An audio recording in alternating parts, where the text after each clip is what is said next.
reka tujye utangire ubutumwa bw'uyu munsi. Je vais entamer le message d'aujourd'hui. Turashima Imana ko ari Imana yizerwa kandi ikaba yabasha kuvugana natwe. Nous remercions Dieu parce que c'est un Dieu fidèle qui nous parle et qui nous donne des révélations. Imana iduha manu y'uwo munsi.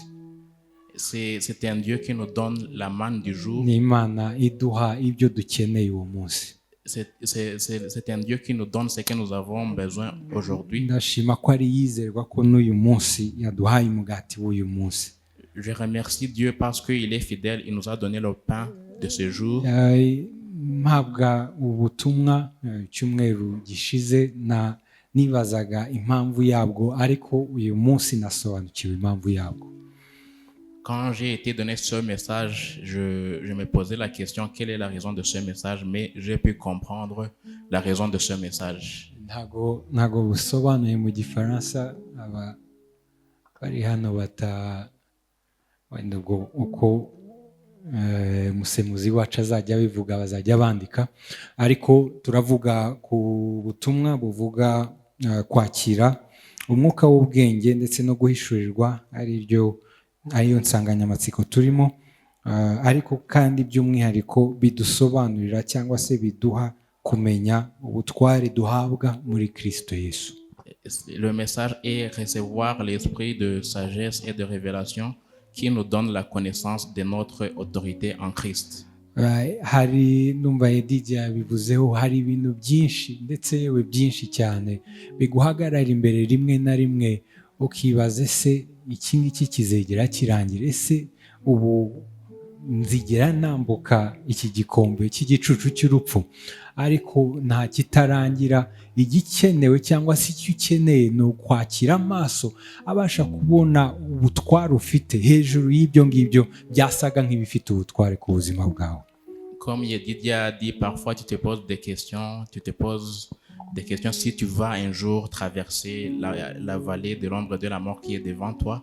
Mais ce que tu dois savoir, c'est que tu dois savoir l'autorité que tu as en toi qui va te permettre à traverser cette vallée dans laquelle tu es. Uyu munsi by'umwihariko nagira ngo utinyuke. Hari ibintu ndumva umwuka w'Imana abinyemeza yuko hari ibintu wari umaze iminsi bisa nkaho Imana ikubwira gukora ariko ugatinya gutera intambwe. Uyu munsi ni uwo guhangara ibyo ngibyo, ukamenya ubutware buri ku buzima bwawe, ugahangara n'ibidahangarwa mu izina rya Yesu Kristo. Tu avais peur de certaines choses, tu avais peur de faire des pas dans certaines choses, mais aujourd'hui je veux que tu saches l'autorité que tu as en toi pour que tu puisses confronter ces obstacles qui sont devant toi. Imana Kristo wakiriye niwe twabibonye kare yavuze asiga intumwa, aragira ati muri Matayo 28 umurongo wa 18 kugeza kuri 20, aragira ati kuko nahawe ubutware bwose nuko mugende. Nahawe ubutware bwose mu isi ndetse no mu ijuru nuko mugende. C'est comme Jésus quand il a envoyé ses apôtres. Il les a dit que il les a dit que j'ai été donné tout pouvoir, j'ai été donné tout pouvoir et toute autorité, et je vous le donne. Aravuga ati nuko mugende. Noneho ni nkaho abohereje nk'uko nawe yakagombye kuba agenda, kuko n'ubwo butware turabusangiye. Et après leur avoir donné ce pouvoir-là, il les a envoyés et puis il leur a dit allez. Ni ukuvuga ngo uyu munsi biguhangara iyo ubyemereye cyangwa se iyo bisa nkaho bikugizeho ubutware, ni nkaho ubuvuze uti Yesu iki ngiki ibindi byose bifiteho ubutware keretse ibi ngibi. Alors ce qui peut te confronter et puis toi tu as peur, c'est comme si tu disais que Jésus a tout pouvoir sur tout, mais pas surtout sur ça qui est en train de te confronter. ubwo butware ufite bufite ubutware cyangwa se bugushoboza guhangara buri kimwe cyose iyo wemereye Imana, iyo usobanukiwe uwo uri we, iyo ugize amaso y'umwuka cyangwa se amaso ahishurirwa. Cette autorité-là te permet de confronter à toute chose, à tout obstacle, si tu as les yeux de révélation. Niyo mpamvu tugomba kugira ayo maso. C'est pour ça que nous devons avoir les yeux de révélation. Kuko uyu munsi hari byinshi bigutinyishije, ariko nyamara ntago byakagombye kuba bikigutsikamiye. Aujourd'hui, il y a beaucoup de choses qui te font peur. Ariko Mais warabyemereye. normalement, tu ne dois pas avoir peur de ça. Warabyemereye biragutsikamira. Tu as accepté et ces choses-là sont en train de te presser. Uyu munsi nicyo gihe rero cyo kuvuga ati mwa bintu bimwe byose binsikamiye, hari umwami wanjye wambwiye yuko yahawe ubutware bwose kandi yanyohereje muri ubwo butware mu izina rya Yesu Kristo. Aujourd'hui, tu dois dire, vous obstacles qui me pressent, j'ai été donné l'autorité par mon Seigneur et il m'a envoyé. Impamvu yo kubaho kwawe nta na rimwe uzigera uyisohoza udasobanukiwe impamvu cyangwa se udasobanukiwe ubutware urimo cyangwa se ubutware ufite. Tu ne vas pas entrer dans le but de Dieu dans ta vie si tu ne comprends pas l'autorité que tu possèdes. Nahoze ntekereza ku gishushanyo mbonera cyacu cy'urusengero tuganamo. J'étais en train de penser au schéma de l'église. Mbitekereza nibaza hari aho dutinze, ariko rimwe na rimwe hari iby'Imana idusaba gukora ariko tugatinda kubikora kubera rimwe na rimwe hari ibyo twemereye ko bigira ubutware ku buzima bwacu.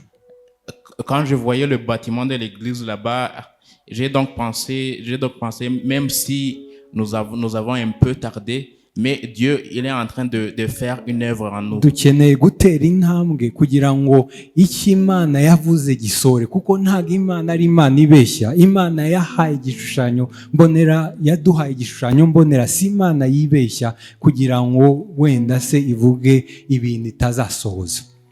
Nous devons faire des pas pour que le plan de Dieu puisse se réaliser. Parce que Dieu qui a donné le plan, il n'a pas menti. Rimwe na rimwe ni twebwe dutinda gutera ya ntambwe, ni twebwe dutinda wa mugani twitinza, ariko nyamara Imana yo yiteguye. Igihe cyose ibonye ko ubushake buhari cyangwa se igihe cyose imaze kubona ko twasobanukiwe, noneho tugafata ubwo butware tukinjira mu byacu.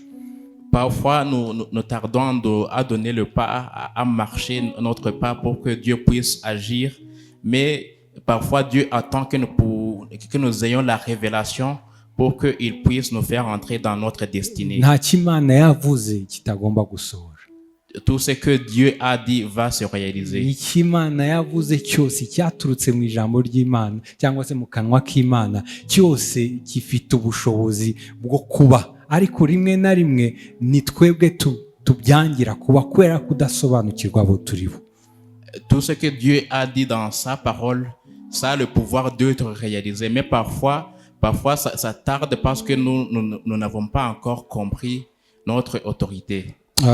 Twasobanuye ubushobozi cyangwa se butware nk'imbaraga cyangwa se uburenganzira bwo gutanga amabwiriza, gufata ibyemezo cyangwa se gutuma ibyemezo byubahwa cyangwa se bishyirwa mu bikorwa. On a dit l'autorité que nous avons pour pouvoir faire que les choses puissent se réaliser. Kandi ubwo bushobozi cyangwa se Imana hari ubushobozi yaguhaye, hari yewe Yesu Kristo nk'uko yasize abivuze, ubushobozi bwose buri mu biganza bye, ariko kandi nanone yaratwohereje, kandi ntabwo yatwohereje amaramasa, ahubwo yatwohereje n'ubwo bushobozi. Jésus, il a toute autorité. Et la raison pour laquelle il nous a envoyés, c'est qu'il nous a même donné cette autorité pour que nous puissions agir. Niyo mpamvu nyuma yo gusobanukirwa uko kuri, noneho nawe waba wafata ubwo bubasha cyangwa se wagendera muri ubwo bubasha ugasohoza icyo Imana yavuze, kuko nta na kimwe cyakagombye kuguhangara. Toi aussi, tu peux marcher dans cette autorité pour réaliser le plan de Dieu dans ta vie, parce que rien ne peut s'opposer à toi si tu es dans cette autorité de Jésus. Pawulo yandikira Abanyakorino, ntago nagitanze ariko muraza gukurikira, arababwira ngo nimureke cyangwa se nimuhe ibyaha ubushobozi ku mibiri yanyu, nimureke ngo ibyaha ibayobore. Paul disait aux Corinthiens, dans l'épître qu'il a écrit aux Corinthiens, il disait, ne laissez pas le péché vous diriger. Ni mu Baroma, ariko arababwira ati ntimureke ngo ibyaha biyobore imibiri yanyu, ahubwo mwihe umwami, mwihe nawe aba ari we ubagiraho ubwo bushobozi. Et c'est correction, c'est dans Romains, il disait, ne laissez pas le péché prendre contrôle de votre vie, mais donnez-vous au Seigneur.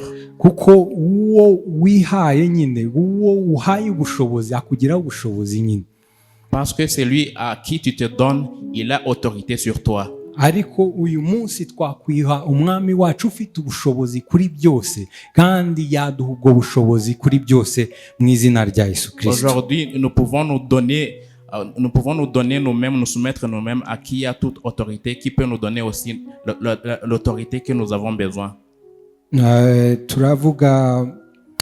Turasoma cyanditswe kiri mu Efeso 10, nous allons lire dans umurongo wa mbere, chapitre 1,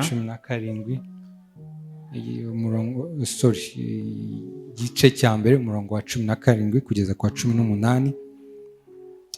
Ijambo ry'Imana riravuga ngo kugira ngo Imana y'umwami wacu Yesu Kristo ariyo data wa twese w'icyubahiro ibahe umwuka w'ubwenge no guhishurirwa bitumwe muyimenya, ngo amaso yanyu y'imitima yanyu abone uko ahweza, mumenye ibyo mwiringizwa n'iyabahamagaye, yewe mumenye n'ubutunzi bwiza bw'ubwiza bw'ibyo azaraga abera. Turajyana none muri Matayo 28, wenda mwakwandika ibyo byanditswe ko biri imbere yanyu kugira ngo twihute kubw'umwanya. Ijambo ry'Imana riravuga ngo nuko Yesu arabegera, Matayo 28 umurongo wa 18 kugeza kwa 20, nuko avugana nabo ati nahawe ubutware bwose mu ijuru ndetse no mu isi, nuko mugende, ndabohereje muri ubwo butware, mugende muhindure abantu bo mu mahanga yose abigishwa, mubabatiza mu izina rya Data wa twese n'umwuka wera n'umwana ndetse n'umwuka wera, mubigisha kwitondera ibyo nababwiye byose, kandi dore ndi kumwe namwe iminsi yose kugeza ku mperuka y'isi. Jésus s'étant approché leur parlant ainsi. Si ngombwa ngo usome ntacyo, wavuga umurongo Matayo 28:18 kugeza kuri 20. Oui, les écritures dans lesquelles nous allons voir, c'est Éphésiens 1 de 17 à 18 et Matthieu 28 de 18 à 20. Yohana wa mbere 3 umurongo wa mbere kugeza kwa 2 haravuga ngo nimurebe urukundo ruhebuje Data wa twese yadukunze, rwatumye aduha ubushobozi budatangwa uko ariko kose, ahubwo yaduhinduye abana b'Imana, atwita abana b'Imana, kandi ngo niko turi. Nicyo gituma ab'isi batatumenye kuko batayimenye. Bakundwa, turi cyangwa se ubu turi abana b'Imana, ariko uko tuzamera ni kurerekanwa. Icyakora icyo tuzi nuko Yesu niyerekanwa tuzasa nawe kuko tuzamureba uko ari. Et nous allons lire dans 1 Jean chapitre 3 de versets 1 à 2. Yego, Yohana igice cya mbere umurongo wa 12. Ijambo ry'Imana riravuga ngo icyakora abamwemeye bose bakizera izina rye, abo yabahaye ubushobozi, yabahaye ubutware,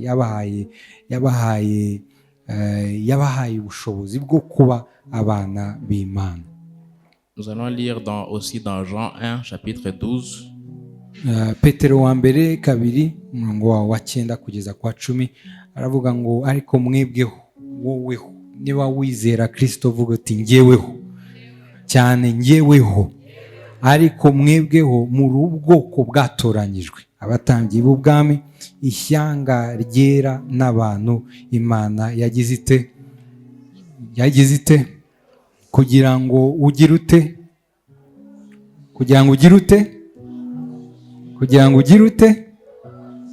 cyane tubivuge, kugira ngo ugire ute. Amen. Ryabahamagaye ikabakura mu mwijima ikabageza mu mucyo wayo w'itangaza. Kera ntabwo mwari ubwoko, ariko none muri ubwoko bw'Imana. Kera murakababarirwa, ariko none mwarababariwe. Ikindi cyanditswe turi busome 1 Pierre 2 chapitre 9, 1 Pierre 2 verset 9 à 10.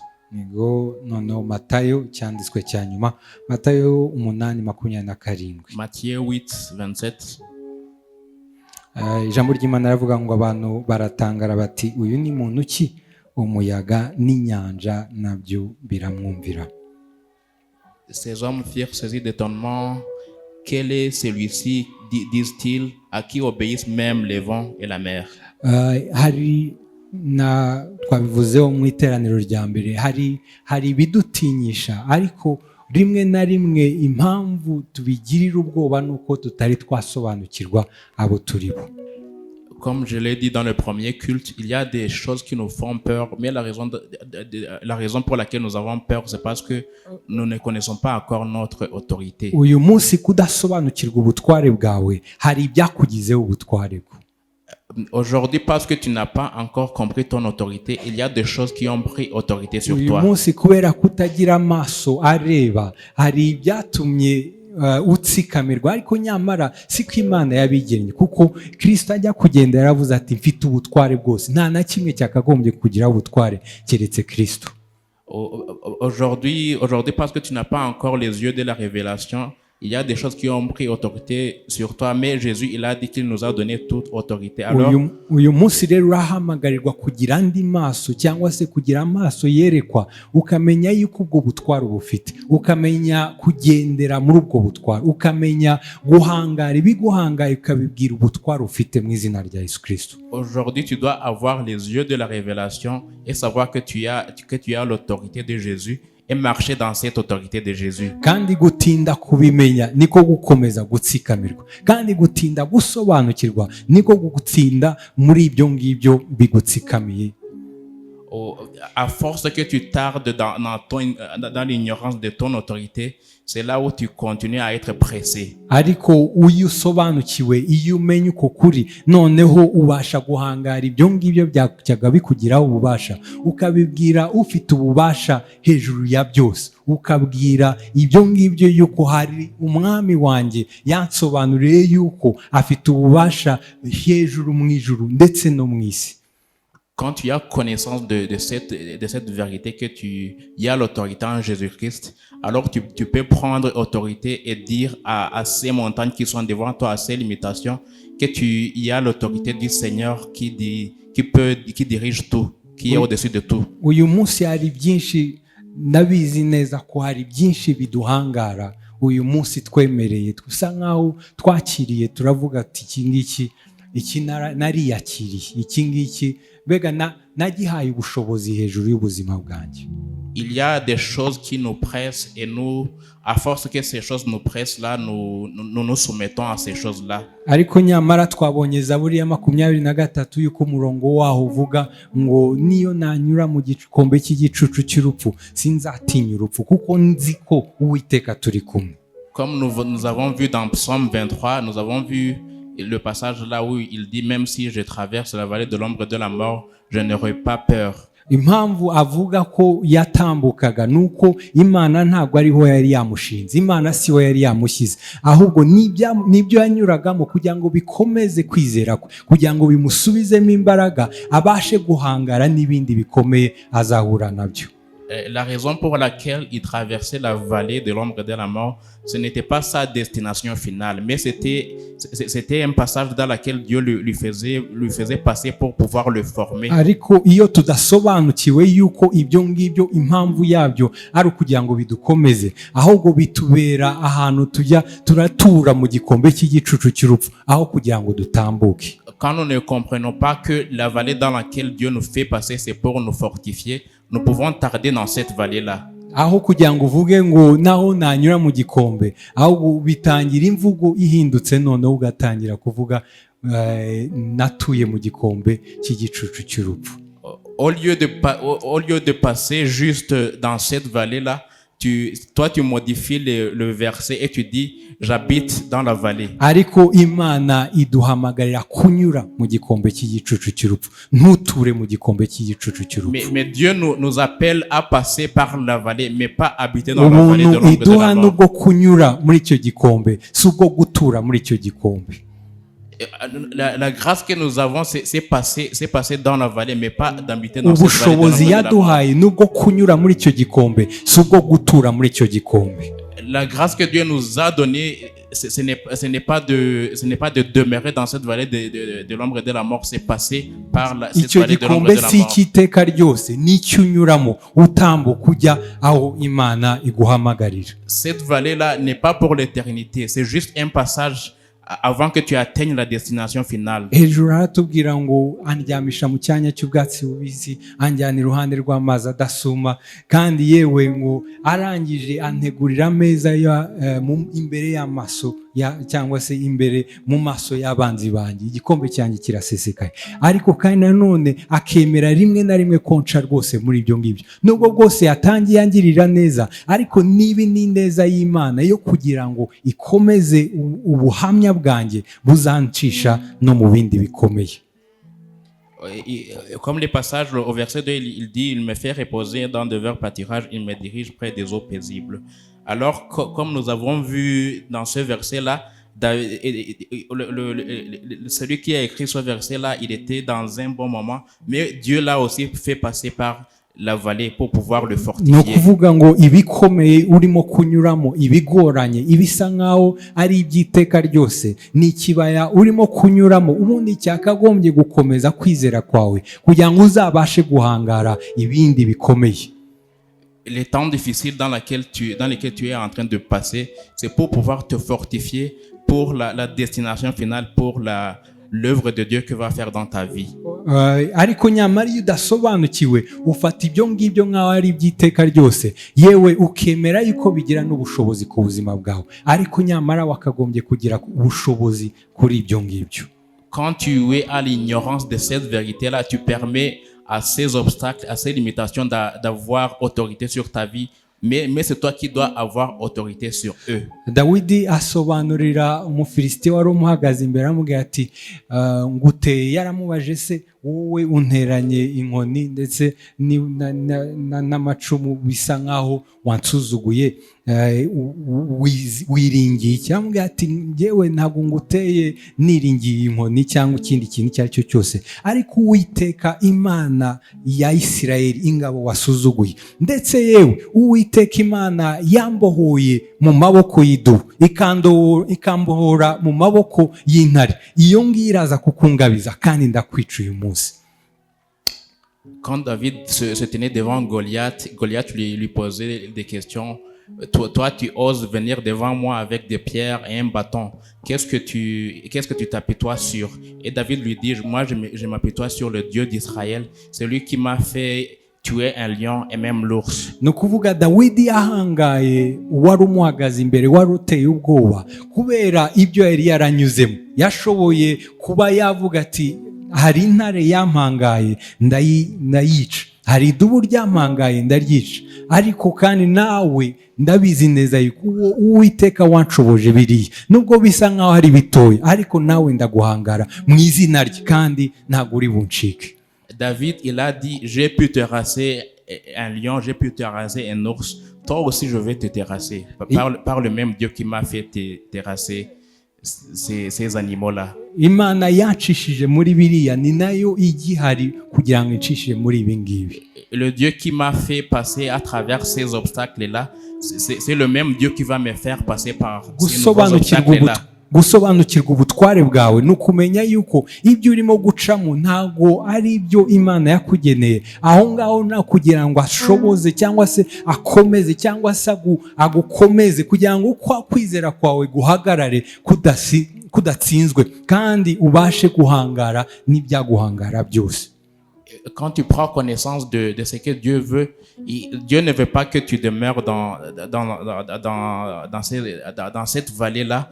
Dieu, il veut que tu sois fortifié dans cette vallée-là pour que tu puisses atteindre ses volontés. Ariko rero umukiranutsi cyangwa se umwana w'Imana udasobanukiwe ubutware byose bimugiraho ubutware. Ibyo wakagombye kubugiraho ubutware kuko wabinyuragamo gusa nibyo bikugiraho ubutware, ndetse yewe rimwe na rimwe bikanahagutinza, nyamara wakagombye kuba utambuka ugenda. Un enfant de Dieu qui n'a pas connaissance de son autorité, les choses qui ne devaient pas avoir autorité sur lui, ça a autorité sur lui. Muri Zaburi wenda ntabwo ari ngombwa kuhajya, ndavuga gusa ijambo ry'Imana muri Zaburi ya 11 aravuga ngo abakiranirwa cyangwa se abatari abana b'Imana cyangwa se abadakijijwe bo baba mu byago, baratura baba mu byago, ariko umwana w'Imana we arakizwa muri ibyo byago, ntabwo abibamo ngo abihoremo, ahubwo aba ari akanya gatagize muri ibyo bihe, ubundi akaba yakomeza imbere. Dans Psaume 11, je crois, c'est là où la parole dit que Psaume 11, verset 2, car voici les méchants bandent l'arc, ils ajustent leurs flèches sur la corde pour tirer dans l'ombre de ce qui dans leur cœur est droit. Le verset sur lequel il disait que les pécheurs demeurent dans le péché, ils ne voient peu le salut de Dieu, mais ceux qui sont justes, ils voient le salut de Dieu partout. Abakiranirwa bo babona cyangwa se batura muri ibyo byago, ariko umukiranutsi we akizwa n'Imana muri ibyo byago, ashobora kubinyuramo yego, ashobora yewe no kubitindamo rimwe na rimwe, ariko byo ntibimugira ububasha ngo bimutinze aho ngaho, kuko hari ufite ububasha kuri ibyo ngibyo abasha kubimunyuzamo kandi agatambuka. Les justes, la parole dit que les justes ne demeurent pas dans les temps difficiles. Mais le pécheur, parce qu'ils n'ont pas Dieu à qui s'appuyer, ils demeurent dans ces temps difficiles. Gusobanukirwa ukuri rero cyangwa se uku kuri biguhesha ubutware, yewe no muri ibyo byakagombye kuba bigusubiza inyuma, bisa nkaho biguciye intege, ukagira ubutware bwo kubihangara, ukavuga uti iyanshoboje, iyansindishije, iyampaye ubutware, iyampaye kunesha biriya n'ibi ngibi, ndabizi neza ko nzabinesha mu izina rya Yesu Kristo.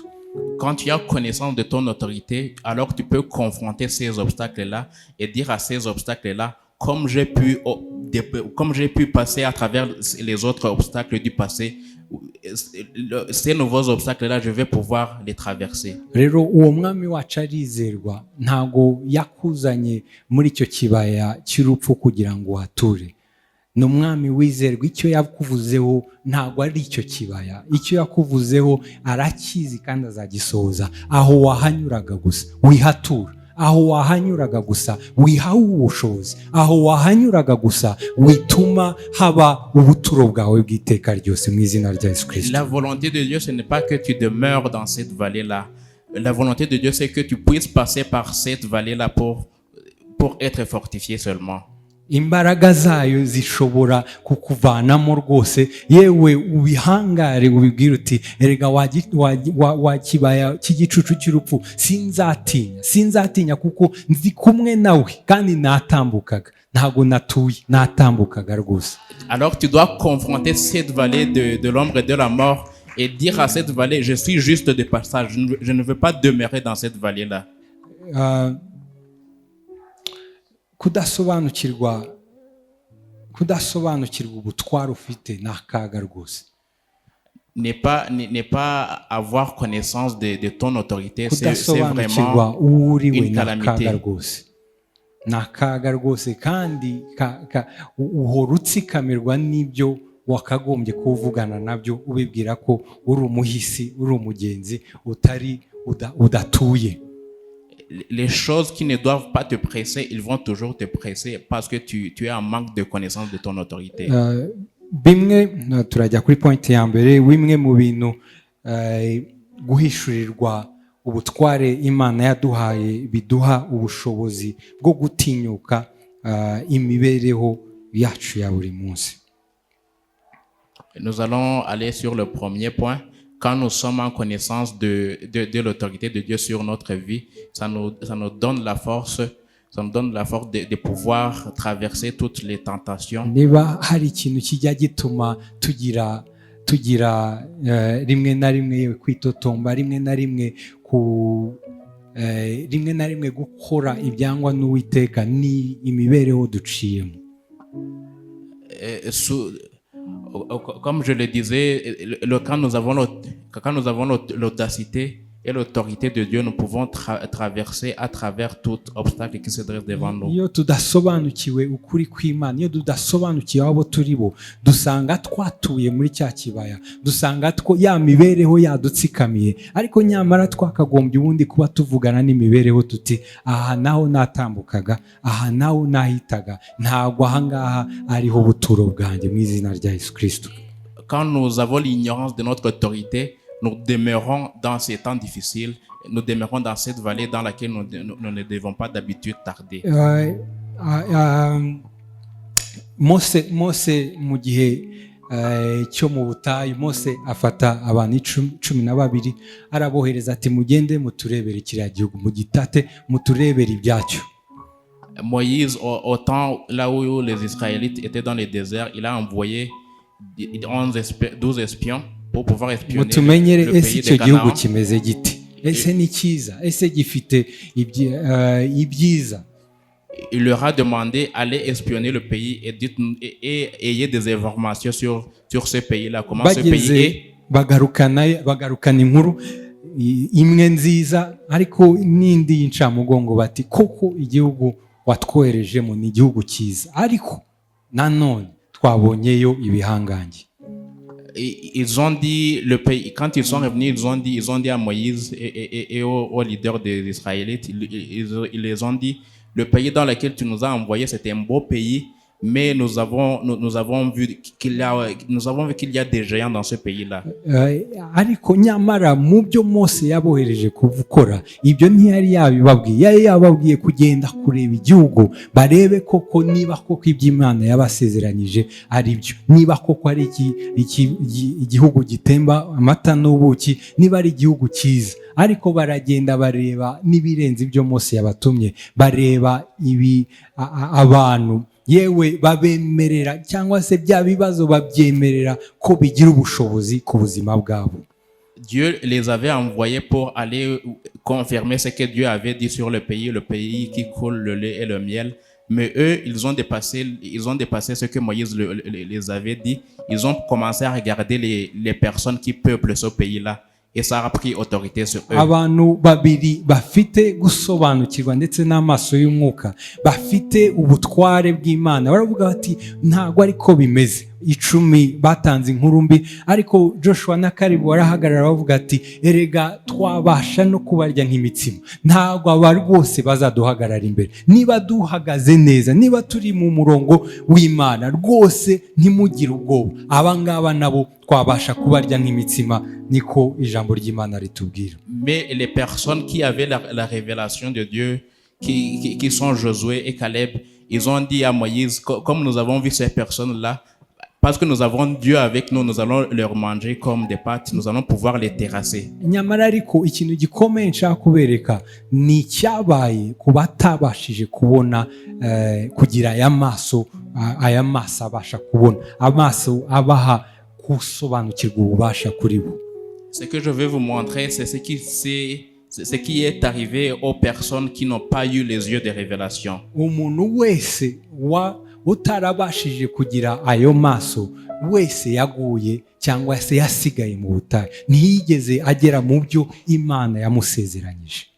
Tous ceux qui n'ont pas eu cette révélation-là, ils sont morts dans le désert. Ils n'ont pas pu entrer dans ce que Dieu avait prévu Ni pour eux. ukuvuga ngo bapfiriye mu gutsikamirwa n'ibyabateye ubwoba, nyamara Imana yari yarabageneye yuko bazinjira. Ariko babiri babashije kugira amaso y'umwuka, babashije kwinjira, keretse Kalebu na Joshua. Niko ijambo ry'Imana rivuga, nibo bonyine mu bantu bashoboye cyangwa se basohotse muri Egiputa ari bakuru, nibo bonyine bashoboye kwinjira muri wa murage Imana yavuze.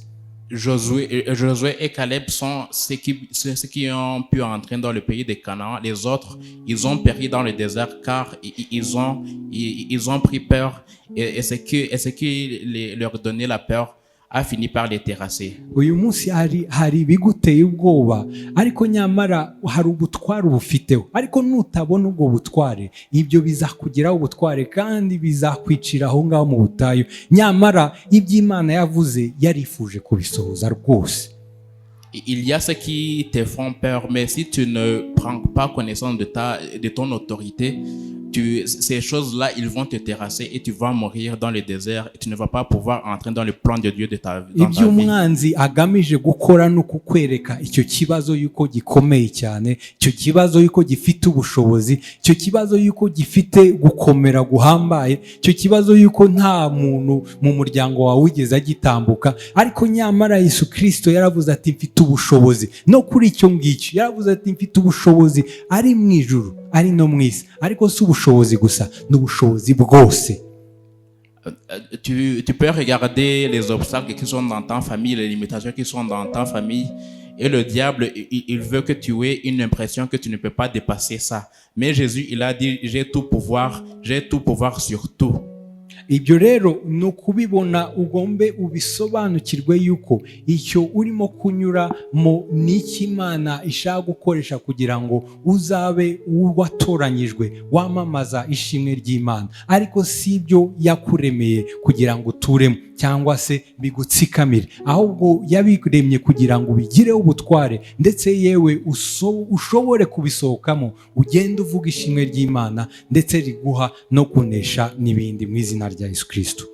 Les temps difficiles dans lesquels tu es en train de passer, c'est pour que tu sois fortifié, c'est pour que tu aies la force de Dieu, pour que quand tu auras atteint la destination finale, quand tu auras accompli ce que Dieu veut de toi, tu puisses lui donner des actions de grâce. Hari Imana yifuza kugaragaza icyubahiro cyayo mu bwoko bwayo. Il y a un Dieu qui veut montrer sa gloire dans son peuple. Icyubahiro cyayo kigaragazwa n'uwemeye guca mu nzira ze, yarangiza iyo ikazana gukuzwa, maze ukagaragaza ishimwe ryayo. Sa gloire est démontrée à travers les personnes qui acceptent d'aller à travers ses voies. Ariko nyamara akaga kari mu gihe icyo ngicyo Imana yifuje gukoresha, igikoresho cy'Imana Imana yashatse gukoresha kugira ngo yiheshe icyubahiro, kikaba ahubwo ikikwica, kikaba ahubwo ikigutsikamira, kikaba ahubwo icyo uturamo. Nyamara si cyo yari yarakugeneye icyiza, ariko wemeranyije n'imibereho, uravuga uti reka twibera ahangaha, nta kundi niko byagenwe.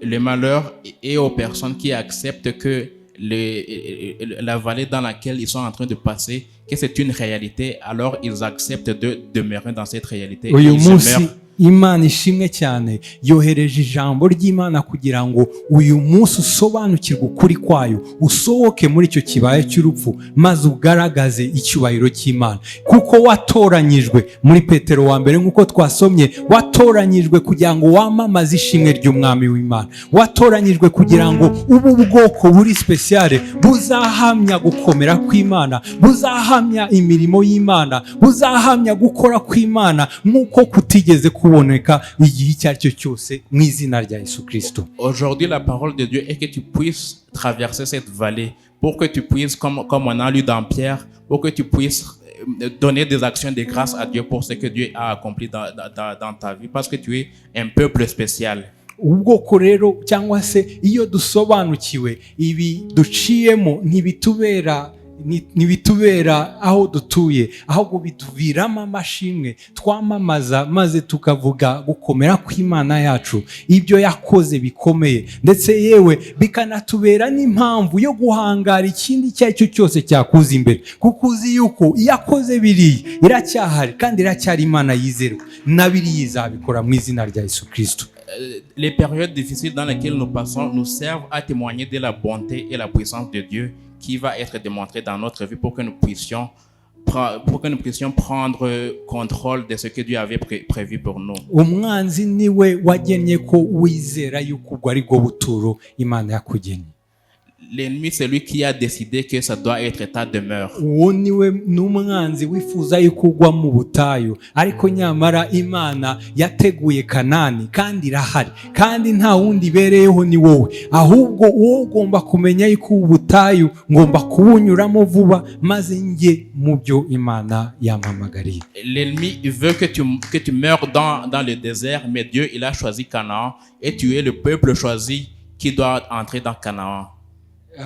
Rimwe na rimwe hari igihe usoma amasezerano y'Imana ukavuga ati banza bino byarabwiwe bamwe. Parfois nous lisons les promesses de Dieu et parfois nous nous demandons si ça va être possible. Mu babwiwe buriya nanjye naba ndimo. Et parfois tu te demandes, est-ce que parmi les promesses de Dieu, est-ce que iri sezerano ni iryanjye cyangwa hari uwo ryagenewe? Est-ce que ça c'est ma promesse ou il y a un autre à qui cette promesse est dédiée? Ariko iryo ni ijwi ry'umwanzi rishaka ko ahangaha ubona ibiguhangaye uvuga uti reka mbirekere abandi, njyewe banza naragenewe ahangaha. Mais c'est la voix du diable qui veut te dissuader de pouvoir confronter ce qui est devant toi. Kingdom Believers Church rwose hari aho Imana ishaka kutujyana, ariko nta na rimwe izigera ikuvana aho uri utabigize mu ruhare, udashatse nawe kuva aho uri. Kingdom Believers Church, vous devez savoir que Dieu veut vous emmener quelque part, mais il ne va pas vous emmener quelque part si vous n'avez pas la volonté d'aller de l'avant. Nimutagira amaso areba ngo mubashe kubona yuko iby'Imana cyangwa se iby'Imana yasezeranyije izabitwinjizamo, ahubwo mukabona ibikomeye biri imbere yanyu bibabuza kwinjira muri ibyo, naho ngaho n'ubundi uzagwa. Ariko uyu munsi wahitamo ukavuga uti Mana ngiye kugira amaso nk'aya Joshua ndetse n'aya Caleb, kugira ngo ninjire mu by'Imana yavuzemo kandi ndabyinjiramo nta kabuza. Vous devez avoir les yeux de révélation qui vous disent que vous allez pouvoir entrer dans les promesses de Dieu. Vous devez avoir les yeux de Josué et Caleb pour pouvoir entrer. Umwanzi ngo aguhe ngo akuganirize muri ibyo urimo. Ntiwemerere umwanzi ngo agutinze aho ngaho. Hari aho Imana ikuganisha, emera unyuremo aho ngaho, maze uzatanga ishimwe ry'Imana ibasha gukora. Ne permets pas à l'ennemi de te faire tarder dans cette vallée-là. Permets à Dieu de te faire passer à travers cette vallée-là pour que tu puisses accomplir sa volonté parfaite. Kuko erega uwaguhamagaye ntiyaguhamagaye kugira ngo mugarukire mu nzira. Iwaguhamagaye umurimo yatangiye n'umwizerwa. Nongere mbisubire, n'umwizerwa azanawusohoza. Celui qui t'a appelé ne t'a pas appelé pour pouvoir stopper, pour pouvoir arrêter au bout du chemin. Il t'a appelé pour pouvoir accomplir sa volonté parfaite et il est fidèle. Ibi ntibi ubutumwa bwo gushaka bisa nkaho ari ugutera morale. Ni ukuri rwose, iyo aguhamagaye, iyo atangiye umurimo mwiza niyizerwa, iyo aguhamagaye niyizerwa, iyo ahamagaye yagutoranyije niyizerwa. Kandi impamvu yo kugutoranya ni ukugira ngo uzamamaze imirimo yayo. Ese wakwamamaza imirimo yayo ukiri muri cya kibaya? Irashaka kukuzana heza kugira ngo wamamaze imirimo yayo, iyo mirimo yayo igaragara, iboneka, iyo wakwamamaza ukabwira n'abandi bakabona gukomera kw'Imana mu izina rya Yesu Kristo. Dieu il t'a choisi pour pouvoir proclamer de ses œuvres et de sa puissance. Alors tu ne peux pas proclamer de ses œuvres et de sa puissance en étant encore dans la vallée. Tu vas dépasser la vallée pour pouvoir proclamer ses œuvres et sa puissance. Nta cyabyawe n'Imana kiba gitoya. tout ce qui a été affronté par Dieu Nta- n'est pas petit. nta cyabyawe n'Imana kigarukira hafi. Tout ce qui a été affronté par Dieu devient grand. Nta cyabyawe n'Imana gicikirizamo. Tout ce qui a été enfanté par Dieu, Niba waravutse ubwa kabiri rero hari imbaraga ziri muri wowe kandi zizagushoboza. Watangiye umurimo mwiza n'uwizerwa Kingdom Builders Church. Uyu munsi naje kuvuga ngo n'uwizerwa mu izina rya Yesu Kristo. N'uwizerwa waguhamagaye n'uwizerwa. celui qui t'a appelé, il est fidèle. Kandi nk'uko nari mbivuze nta cyabyawe n'Imana kiba gitoya rwose. Tout ce qui est enfanté par Dieu, il devient grand. Niba warabyawe n'Imana ukaba mutoya, icyo cyaba ari igitutsi ku Mana rwose. Ça serait une insulte pour Dieu si tu as été enfanté par lui et que tu ne deviens pas grand. Niba warabyawe n'Imana ugapfa mu butayu, ntabwo uzize ikindi, uzize kutamenya kwawe. Si tu as été enfanté par Dieu et tu meurs dans le désert, ce n'est pas de la faute de Dieu. Kuko ubundi wakagombye kuba ujya muri Kanani, igihugu gitemba amata C'est la n'ubuki. faute de l'ignorance que tu as.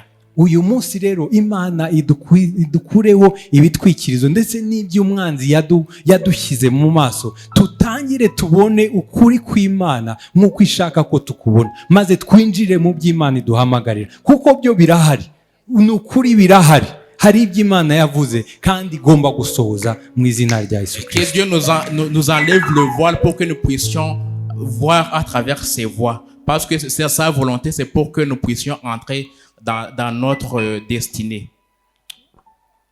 Imana ivugana n'ubwoko bwayo bari mu butayu, iravuga ati uyu musozi aha hantu murahatinze, nimuhaguruke mwigire imbere.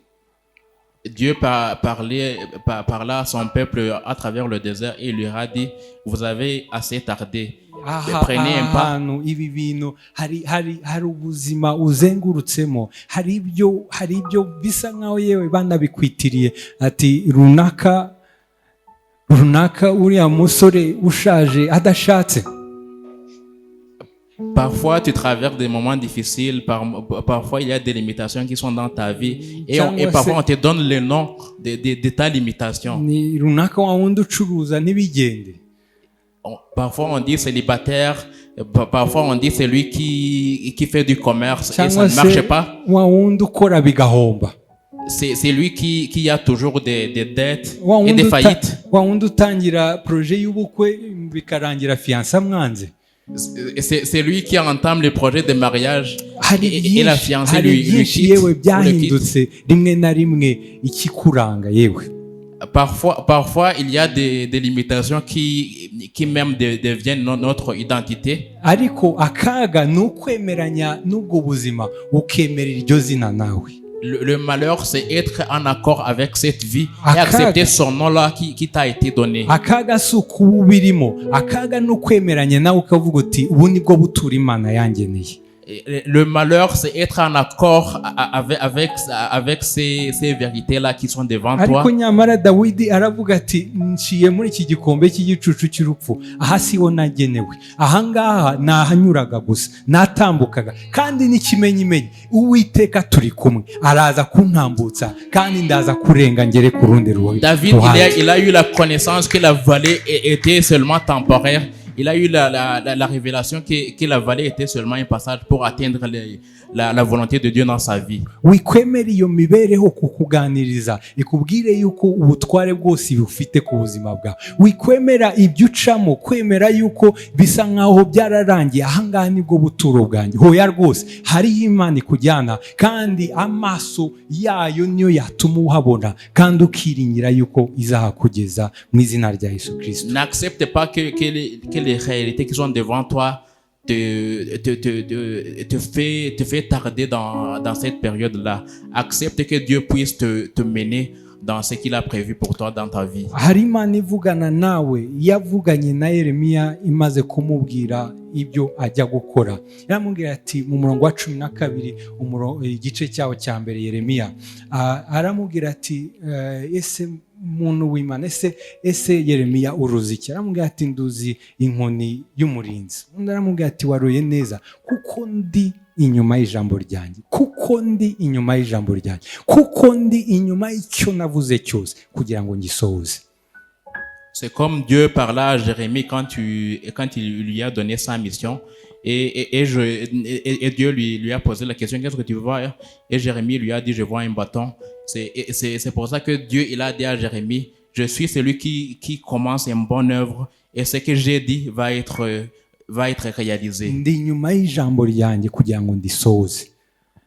Je donne ma parole pour pouvoir l'accomplir. Kandi nta na kimwe navuze ntazarinda njyewe ubwanjye, ntazajya inyuma yaryo ngo ngisohoze. Et tout ce que j'ai promis, je vais l'accomplir. Nta na kimwe nasohora mu kanwa kanjye ngo nindangiza mbega ngende inyuma ngo ndebe niba bizasohora, njye inyuma yacyo kugeza igihe kizasohora mu izina rya Yesu Je me Kristo. tiens devant ma parole pour voir ma parole être accomplie. Ubwo nibwo bushobozi wakagombye kwiringiramo. C'est ça la grâce dans laquelle tu dois avoir foi. Ibindi byose nibisa nkaho bifite ubushobozi, ariko nta na kimwe gifite ubushobozi keretse iryo jambo ririnzwe n'Uwiteka kugira ngo risohore mu izina rya Yesu Ce Kristo. qui a autorité, c'est la parole par laquelle l'Éternel se tient. Ariko nyamara hari ibigaragara nk'ibifite ubushobozi, Il y a ceux qui peuvent sembler qu'ils ont birahari autorité. rwose, kandi yewe umwanzi afite uburyo abigaragaza nk'ibifite ubushobozi. Mais le diable, il a une manière de faire pour que ça puisse paraître comme ça de l'autorité. Afite ibyo yemera ko biza kugira ngo agaragaze yuko nawe afite ubushobozi. Il y a des choses dans lesquelles le diable peut te faire passer pour pouvoir te donner l'impression qu'il a l'autorité. Yobu ari mu kaga, amaze gukubitwa cyangwa se amaze kugira indwara, ibye byose bimaze kugenda, aravuga, aterura amagambo akomeye, aravuga ngo niyo yanyica nzi neza ko umucunguzi wanjye ariho. Après que Job ait perdu, il soit malade, qu'il a perdu sa fortune, il a dit, même si Dieu venait à m'enlever, je croirais toujours en lui. Mu Cyongereza avuga, though he slay me, yet I know. This is true, I know my Redeemer lives. Icyo kintu ni ukukwereka n'urwego rwo gusobanukirwa yuko no mu rupfu Uwiteka afite ubushobozi. Comme Job disait, même si il me tue, je sais que mon Rédempteur Yobu arasobanukiwe ati, niyo rega byagera no kugupfa, hari kimwe nzicyo, icyo ngicyo niyo wagira ute ntago nshobora kukigirwa, niyo byewe byaba ari ugupfa, nzi ko umucunguzi wanjye ariwe. Icyo ngicyo cyo ndakizi, icyo ngicyo nta na kimwe, yewe n'urupfu ntirwabinyibagiza, ntacyo nanyuramo ngo nyibagirwe yuko umucunguzi wanjye ariho. Job tenait ferme, il disait que même si Dieu me tue, je sais que mon Rédempteur vit. Je ne peux pas oublier cette vérité-là. Uwo mwama wanjye arahari imibereho iyo ari yo yose. Mon Rédempteur il vit. No mu rupfu arahari. Dans toute situation, même dans la mort, il est présent. Uwo mwami wacu ibi bihe ariteguye kugaragaza icyubahiro cye rwose mu bwoko bwayo.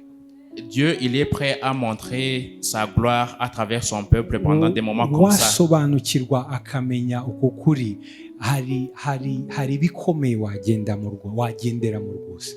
Ntabwo ari igipindi, ntabwo ari uko, hari bikomeye wagenderamo kubwo gusobanukirwa gusa yuko hari iby'Imana yavuze kandi bigomba gusohora. Quand tu prends connaissance qu'il y a des choses que Dieu a promis et ces promesses-là, elles vont passer. Tu vas passer par des moments difficiles en ayant foi à la parole de Dieu. Eliya abwira Ahabu ndetse n'abari bamuri inyuma, aravuga ati, uyu munsi tuve mu rungabangabo, tuve mu bintu byo kuvuga ngo urumva hari Uwiteka, ariko kandi hari n'izindi mana, ariko kandi hari n'Uwiteka, ariko hari uyu munsi bimenyekane niba Uwiteka ari Imana, niba hariho Imana, niba Uwiteka ari Imana, uyu munsi Imana isubirisha umuriro aba ari Imana mu izina rya Yesu Kristo. C'est comme Élie disait à Akab aujourd'hui, que ce soit démontré que l'Éternel est Dieu. Uyu munsi rero niba koko Uwiteka ari Imana, Aujourd'hui, si l'Éternel est Dieu niba réellement, koko mu ijuru hari Imana, si réellement il y a un Dieu dans le ciel, niba ari Imana itandukanye na Ryangombe, akaba ari Imana itandukanye n'ibindi bigirwamana byose, ikaba ari Imana nzima iyaremye umuntu, kandi ari Imana ivuga, ari Imana yumva, ari Imana ireba, s'il y a un Dieu qui est différent des idoles, uyu munsi ibasha gukora ibyo ngibyo, turamenya neza yuko ariyo Mana kandi niyo duha icyubahiro aujourd'hui, mu s'il izina y a rya un Dieu Yesu. qui va démontrer par sa puissance, nous allons savoir que c'est lui le Dieu. hari itorero twaheze mu rungabangabo, kuko hari byinshi natwe wa mugani ujya gukora nawe ukavuga ati reka nanjye nigeragereze, reka wenda Imana wenda yatinze, ariko uyu munsi bigera ku rwego uvuga uti Uwiteka niba ari Imana koko, niba ari Imana koko, niba koko Uwiteka ari Imana, reka asubirishe umuriro, reka koko agaragare aho ngaho, n'urwego ugeraho uvuga uti ntabwo ndi bwirwanirire, sindi bwishakira inzira zanjye, ahubwo ndamureka we abashe kugaragara. Eliya aravuga ati uyu munsi ntabwo ndi buvuge Uwiteka, sindi bugire ikindi nshaka gukora, ahubwo uyu munsi agaragare we, uyu munsi yiyerekane. Iki gihe nicyo turimo cyo kugaragara ku cyubahiro cy'Imana, cyo kugaragara ko gukora kw'Imana nk'uko itigeze kubigaragaza mu izina rya Yesu Kristo. Aujourd'hui, que Dieu démontre sa puissance et que le feu pleuve du ciel, que sa puissance soit démontrée, que sa gloire soit visible. Imana wavuze mu kazi kawe, Imana wavuze mu muryango wawe udakijijwe, Imana werekanye, washatse kwerekana, uyu munsi igaragaza icyubahiro cyayo, uyu munsi imanuke yerekane gukomera kwayo. Ariko irabikora ari uko nawe wasobanukiwe yuko nta na kimwe ndi bwemere kugira ubutware keretse Kristo, uwo nguwo ufite ubutware bwose, ufite ubutware mu ijuru ndetse no mu isi, ufite ubutware hejuru ya byose, mu izina rya Yesu Kristo. Aujourd'hui, que le Dieu que tu as prié, que le Dieu dans lequel tu as cru, qui démontre sa gloire. Mais sa gloire va être démontrée si tu continues à croire en Christ qui t'a donné l'autorité. Uwo mwami arabasha gukora ibirenze iby'amaso yigeze kubona, ibirenze iby'amatwi yigeze kumva, ibyo umwana w'umuntu atigeze atekereza, n'ibyo umwami w'Imana yiteguye gukora. Aujourd'hui, Jésus, il est préparé à faire ce qui est au-delà de nos pensées, ce qui est au-delà de notre vie et même des pensées de nos cœurs. Ntuyimanure ku rwego rw'ikibazo cyawe. Ne diminue pas Dieu au niveau de ta limitation, au niveau de ta montagne. Ntuyimanure ku rwego rw'akazi uriho, umushahara uriho. Ntuyimanure ku rwego rw'umuryango wawe n'aho umuryango wawe ubarizwa. Ntuyimanure yewe ku rwego rwa stati yawe, niba warashatse niba utarashaka. Ntuyimanure kuri urwo rwego, kuko n'Imana yiteguye gukora ibirenze ibyo watekereza. N'Imana yiteguye gukora ibikomeye wowe utigeze unatekereza. Impamvu yabyo nuko yagutoranyije.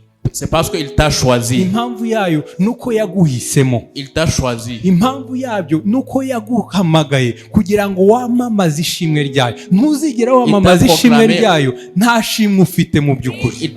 Il t'a choisi pour proclamer son salut.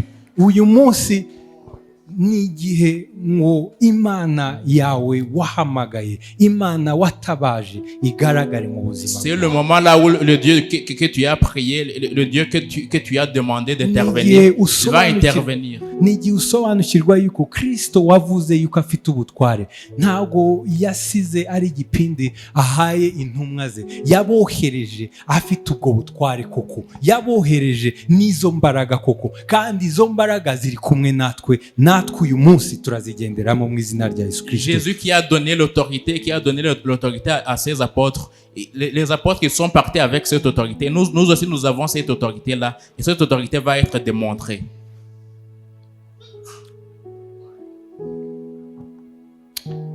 Bisubiremo, nta kimana yavuze kugira ngo birangirire aho ngaho.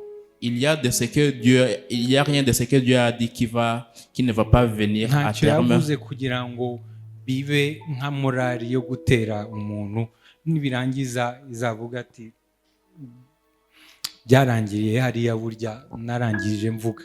iri inyuma y'ijambo ryawe kugira ngo irisohoze. Ce n'est pas seulement des encouragements. Tout ce que Dieu a dit, il tient derrière sa parole pour pouvoir réaliser cette Ese parole-là. uyu munsi ni igiki gihagaze imbere yawe gisa nkaho cyahinyuje ijambo ry'Imana? Est-ce qu'il y a une chose devant toi qui est au contraire de la parole de Dieu? nagira ngo usobanukirwe yuko nta gikomeye nk'ijambo ry'Imana.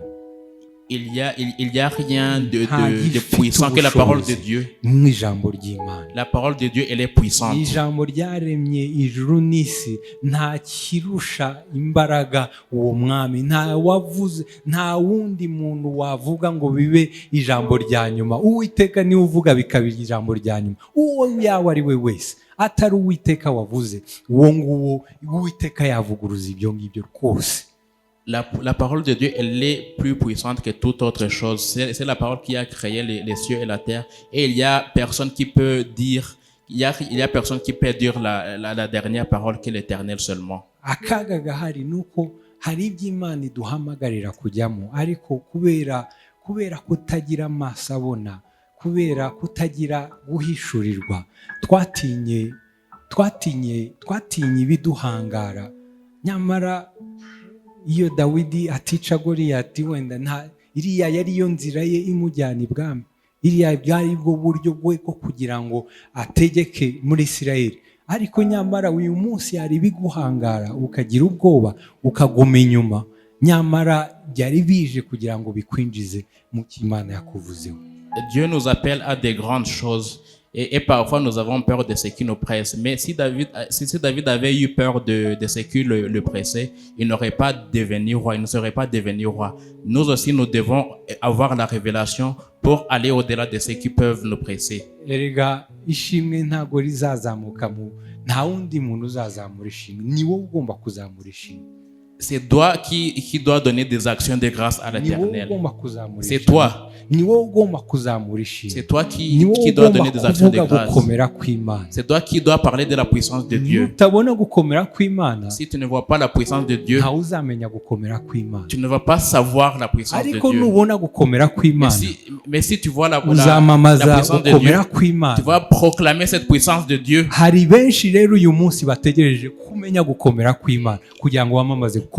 Il y a beaucoup de personnes qui attendent que tu saches la puissance de Dieu pour que tu puisses proclamer ça. Umuryango wawe uyu munsi ukeneye kubanza kumenya gukomera kw'Imana kugira ngo guhamye, noneho bazamenye yuko koko Imana irakomeye. Ariko mu gihe utarabona iryo shimwe, nabo bazagumaho bari. Ta famille attend aujourd'hui que tu puisses savoir la puissance de Dieu et pouvoir en témoigner de la puissance de Dieu. Si tu ne témoignes pas de la puissance de Dieu, ils vont rester là où ils sont. Petero aravuga ngo muri ubwoko bwatoranyijwe, muri shyanga, mwebwe kera ntago mwari shyanga, ariko uyu munsi mubaye shyanga. Muri shyanga ryahamagawe, ryashyizwe ku ruhande, ryatoranyijwe. Hari umurimo umwe mwatoranyirijwe, no kwamamaza amashimwe. C'est comme Pierre disait, vous êtes un peuple saint et un peuple élu, et vous avez été choisis pour proclamer les œuvres de l'Éternel. Samashimwe ya so cyangwa se nyoko wanyu cyangwa se samashimwe y'ababyeyi bawe, samashimwe y'undi muntu wari we wese, n'amashimwe y'Uwiteka. Uyu munsi rero niba nta shimwe ry'Uwiteka ufite, ese koko warahamagawe, waratoranyijwe, ariko uyu munsi bimenyekane ko mu ijuru hari Imana kubwo kuguha ishimwe, nawe ube umwizerwa, ube uwamamaza ishimwe ry'Uwiteka. Ce sont les actions de grâce pour l'Éternel. Alors toi aussi aujourd'hui, que ce soit démontré que l'Éternel est Dieu dans ta vie. Turashoje. Nous finissons. Ariko ndasenga mu izina rya Yesu Kristo. Je prie au nom de Jésus-Christ. Nabivuze ntibibe amagambo ya morali, kuko mwamugani morali, abantu baterwa morali bikarangirira aho ngaho, bagataha bagasubira mu buzima bwabo. Que ça ne soit pas des paroles d'encouragement seulement pour le moral, parce que les paroles d'encouragement pour le moral, ça peut même finir même ici. Tu peux garder ces paroles juste ici. Aha n'amagambo hagati yo kwinjira muri Kanani no kugwa mu butayu. Aujourd'hui, cette parole, c'est question de rester dans le désert ou entrer dans Canaan. uyu munsi ni ukudahera mu rungabangabo. Aujourd'hui, ça va te permettre de ne pas rester dans la urinjira mu confusion. byawe cyangwa se uraguma aho ngaho ariko unapfira aho ngaho. Tu vas demeurer ici, mourir ici, urinjira mu byawe cyangwa se uraguma mu bya kera. ou tu vas entrer dans ta destinée. uremera kwemera icyo Imana yavuze cyangwa se uremeranya n'imibereho uguma aho ngaho upfira aho ngaho. Est-ce que tu vas croire à ce que Dieu a dit, ibintu ni bibiri ntago ou tu vas birenga. accepter les réalités qui sont devant toi? ibintu ni bibiri ntago birenga. Il y a deux choix seulement. ibintu ni bibiri ntago Il birenga. y a deux choix seulement. urahitamo uyu munsi. Alors tu dois choisir ese aujourd'hui. nibari cyangwa n'Uwiteka Imana ibasha gusubisha umuriro. Tu vas choisir Baal ou tu vas choisir l'Éternel Uyu Dieu munsi qui répond avec le feu. nk'uko Eliya yavuze uyu munsi bimenyekane ko Uwiteka ari Imana. Comme Élie a dit aujourd'hui, que ce soit manifesté que l'Éternel est Dieu. aravuga ati nuko ngaho mushyire igitambo aho ngaho Imana iri busubirisha umuriro. uyu munsi natwe turashaka iyo Mana. niba wowe waraguwe neza, niba wumva yuko aho uri ariho wagenewe, ariko Imana ibasha kugukura muri ibyo. Imana yaguhamagariye ibirenze ibyo. iyo mibereho si Imana yaguhamagariye. iyo mibereho, ibyo byagutsikamiye, ibyo bisa nk'ibigufiteho ubushobozi, yewe byakubwiye, yewe bakubwiye, yewe bagusobanuriye yuko ibi ngibi niko kuri, uku nguku, kanguka, va mu bitotsi. nanjye naje kuvuguruza ibyo byose.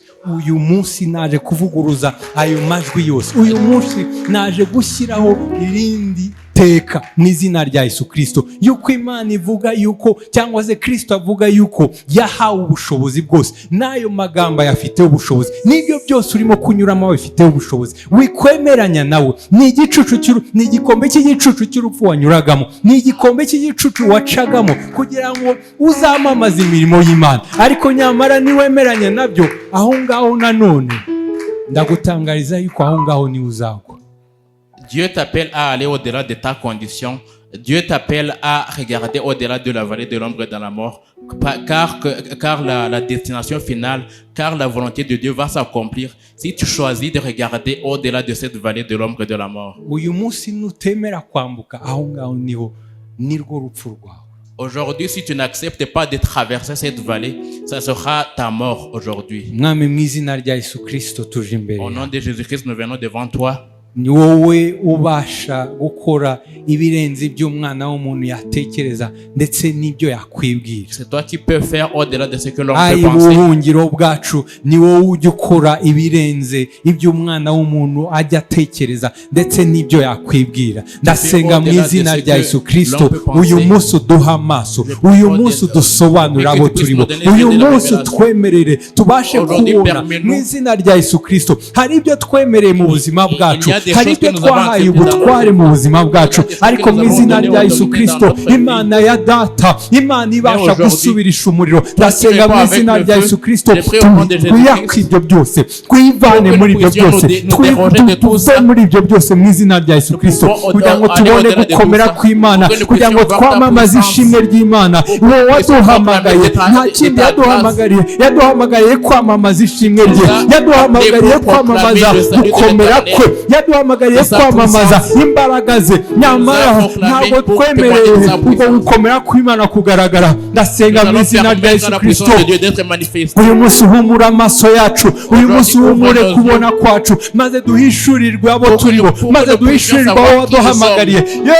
Yesu we, ndasenga mu izina rya Yesu Kristo, uduhande maso, uduhande maso, uduhande maso, uduhande maso mu izina rya Yesu Kristo.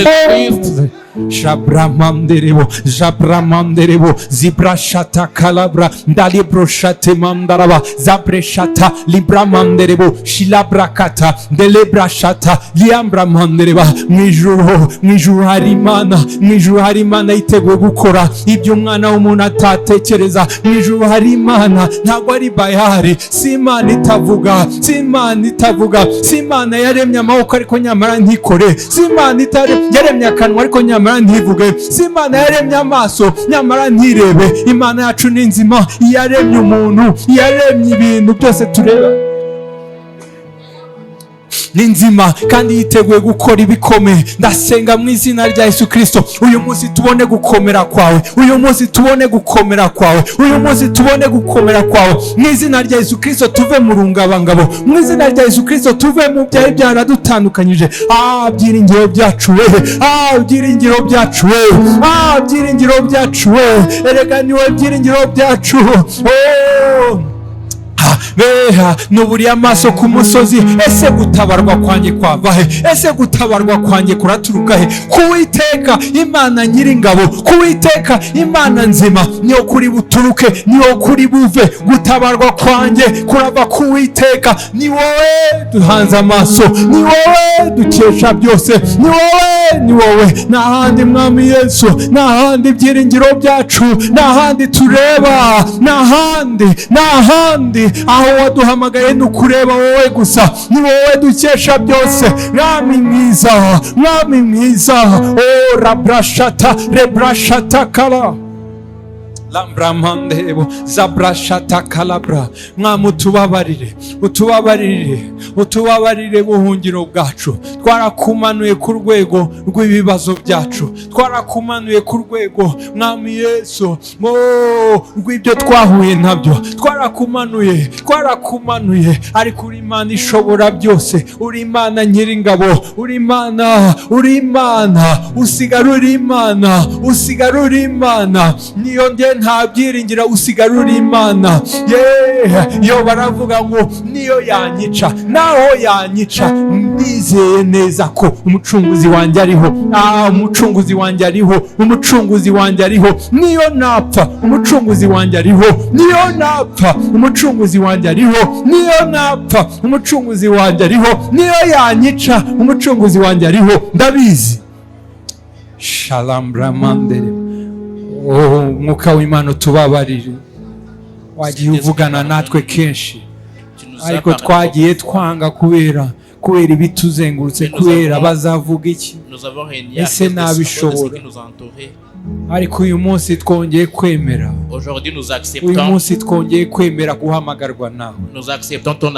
Twebwe ubwoko wahamagaye, abatari ishyanga ukatugira ishyanga, parce que tu nous as rendu un peuple saint. La raison pour laquelle tu nous as appelés,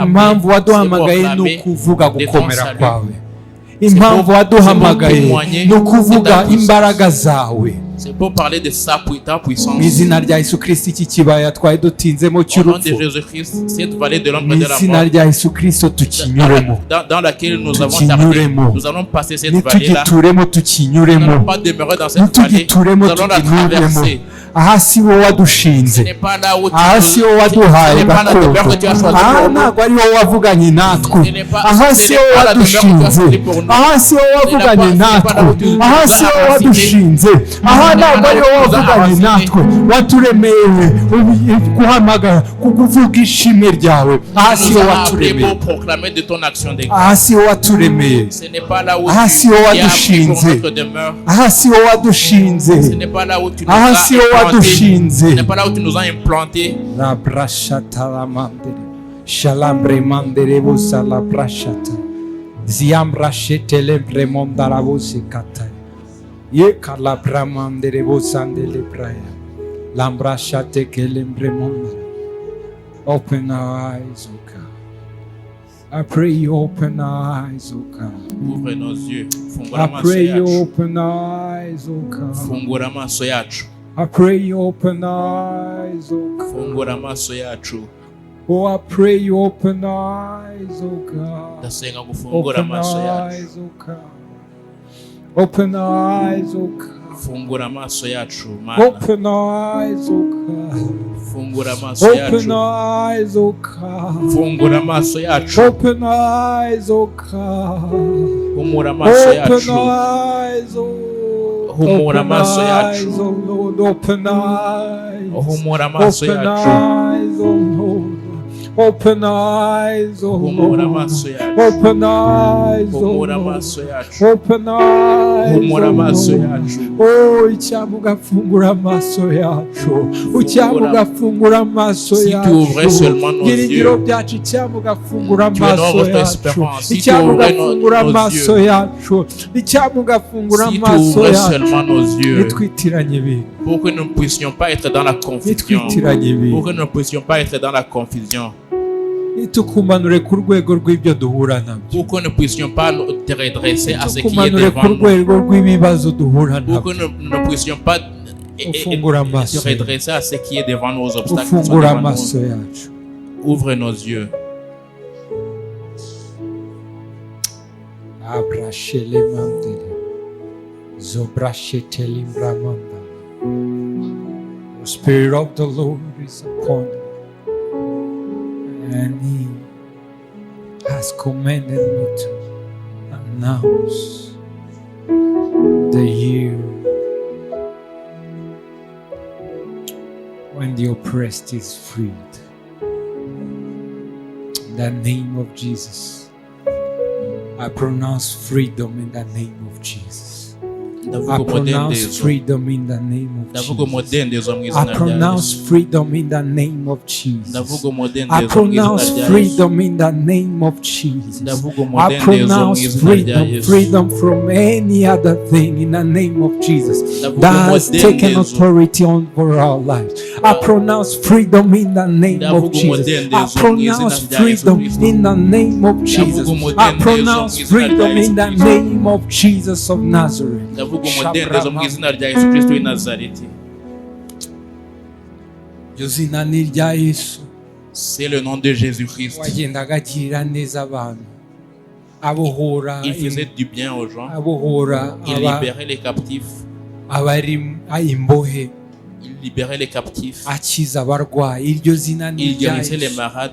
C'est le Uko nom yari de ari Jésus. niko ari n'uyu munsi. Comme il était, c'est comme il Ndamamaza est. umudendezo mu Il izina sera pour rya Yesu. toujours. Je Ndamamaza proclame umudendezo la mu izina liberté rya Yesu au Kristo. nom de Jésus-Christ. Icyo cyari cyaratsikamye, ndamamaza umudendezo mu izina rya Yesu Tout ce Kristo. qui s'appuie Yesu sur Kristo toi, je abwira prononce intumwa la ze, liberté au nom de arababwira Jésus-Christ. ati kuko nahawe ubushobozi, Parce qu'il kuko disait, nahawe l'autorité, ubutware, le pouvoir m'a été kuko donné. nahawe ubushobozi, Parce que nahawe l'autorité m'a été ubutware. donnée. ari mu isi ndetse no mu ijuru Que ce soit n'uko mugenda sur terre et dans mu les izina cieux. rya Yesu Kristo L'autorité m'a été donnée. ndamamaza Je mu izina proclame. rya Yesu Kristo icyagize ubutware cyose Je kitari proclame cy'Imana, que tout ce qui icyagize a ubutware tenu cyose autorité sur ku bwoko toi, bwawe tout mu ce izina qui a rya Yesu autorité Kristo sur ton peuple, kivanweho que mu ce soit izina enlevé rya au nom Yesu de Kristo Jésus-Christ de mu Nazareth. mbaraga z'umwuka wera, mu Par la mbaraga zo puissance du gukora Saint-Esprit, k'umwuka wawe, par la ndasenga puissance de mu l'action du izina rya Yesu Saint-Esprit. Kristo ibyari byaratsikamye, J'ai prié ibyari que tous ceux qui byaratwatse avaient pris autorité, ubutware mu buzima bwacu, tous qui uyu avaient pris munsi autorité sur nos turabyigobotoye, uyu munsi tubivuye Que- munsi que- y'ubutware, que ça nous lâche au ahubwo nom de turasigara Jésus-Christ. munsi y'ubutware Que ça nous lâche au nom de bw'Imana Jésus-Christ. ishobora byose, Imana Aujourd'hui, je ishobora proclame byose, la puissance de Dieu. kandi tuzamamaza gukomera kwe. Nous allons proclamer de ta bonté, de ta puissance. Ese hari ikinanira Imana? Est-ce qu'il y a une chose qui résiste à Dieu? Ese hari igikomeye kinanira Imana? Il y a une chose impossible à Dieu. Ese hari icyananira Imana? Est-ce qu'il y a une chose impossible à Dieu? Ese hari icyo yavuze itajya inyuma ngo gisohoze? Est-ce qu'il y a une chose qu'il a dit qui ne va pas être Ese réalisée? si yo yivugiye yuko iri inyuma y'ijambo ryayo kugira ngo iririnde? Il est derrière sa parole pour l'accomplir. Ese si yo yivugiye yuko atari umwana w'umuntu ndetse atari n'umuntu kugira ngo yibeshye cyangwa se yivuguruze? Ce n'est pas le Fils de l'homme pour se contredire. Icyo yavuze se ntazagisohoza? Ce qu'il a dit, il va Ese icyo l'accomplir. yavuze azagarukiriza igice atagisohoje cyose? Est-ce que ce qu'il a dit, est-ce qu'il va arriver au mi-chemin? Il va l'accomplir. Ijambo ry'Imana rimbwira ngo watangiye umurimo n'uwo kwizerwa. La parole de Dieu dit que celui qui a commencé le bonne œuvre, Nous, il est oui. fidèle. no Left. kuwusohoza azawusohoza. Et même finir le bonne œuvre, il va le finir, il va Mwuka l'accomplir. w'Imana ndagushimiye, wakoze kubw'ijambo ryawe, Merci pour ta parole. urakoze ko ibyo wampaye kuvuga ari byo navuze. Merci parce que tout ce qui m'a été donné, j'ai pu Ndasenga mu izina rya le Yesu dire. Kristo, J'ai pris au nom de Jésus-Christ. iri ntiribe ijambo gusa. Que ce ne soit pas seulement une parole. uyu munsi hari amateka yahindukira. Aujourd'hui, il y a une uyu histoire qui munsi peut hari changer. amateka yahindukira. Aujourd'hui, il y a une destinée qui peut changer. uyu munsi hari amateka yahindukira. Aujourd'hui, il y a une destinée qui peut uyu changer. munsi hari ibyatsikamye byahindukira hano. Aujourd'hui, il y a des choses uyu qui munsi mu izina rya Yesu étaient Kristo sur le pression. hari itangiriro rishyashya twagenderamo. Aujourd'hui, il y a un nouveau commencement. uyu munsi ibyo twemeranyije nabyo uyu munsi twabyigobotora tukavuga ati hari ibyo Imana yavuze n'ibyo ndemeranya nabyo. Aujourd'hui, nous pouvons nous libérer de toute chaîne.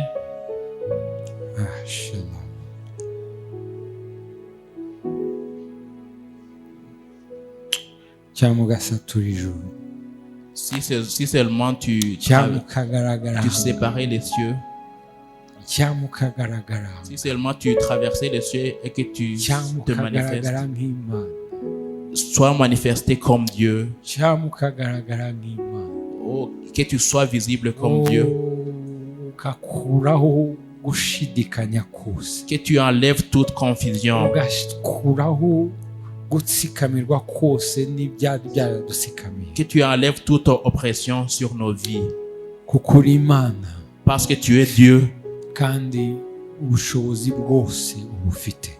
parce que tu as tout pouvoir. Turagushimiye Nous te remercions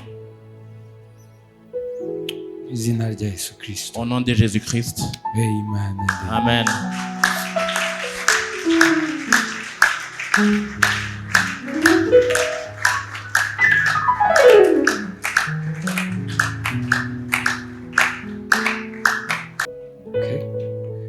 Imana ibahe umugisha. Que Dieu vous bénisse. Ashima Imana kubw'ijambo ryayo. Je remercie Dieu pour sa parole.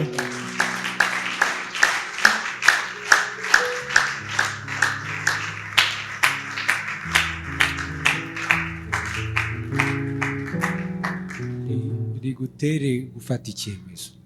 Que cette parole te pousse à prendre des décisions. Birashoboka ko wari uri mu rungabangabo. Peut-être que tu étais dans la confusion. Hari ibyo wumvaga ko byakora birenze iby'Imana yakora.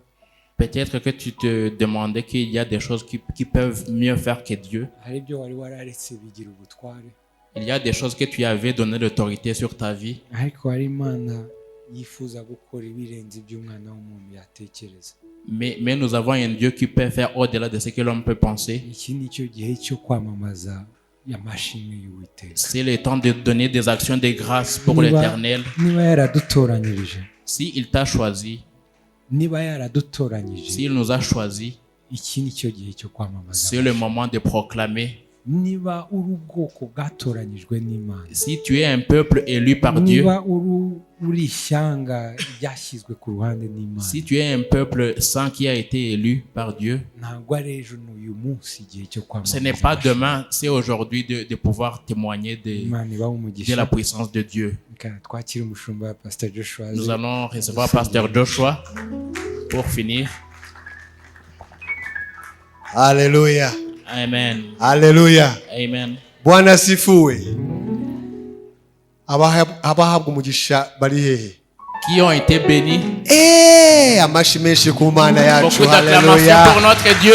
Amen. Reka duhe amashi menshi umugaragu w'Imana. Nous allons acclamer aussi le serviteur de l'Éternel. Kwakira no gutanga ni ibintu bikomeye. Recevoir et pouvoir donner, c'est quelque chose de très important. Kwakira ukumva icyo Imana yavuze ukagitanga ni umugisha ukomeye. Recevoir de Dieu et pouvoir donner de ce que Dieu t'a dit, c'est une bénédiction. Kuri we wakira, Que ce soit pour lui qui a reçu natwe et même pour nous qui reçoivent. abakira. Kuri we wakira natwe Que ce soit pour lui qui reçoit abahabwa. et pour nous qui Haleluya. et pour nous qui sont en train Amashyi de recevoir la cyane. parole.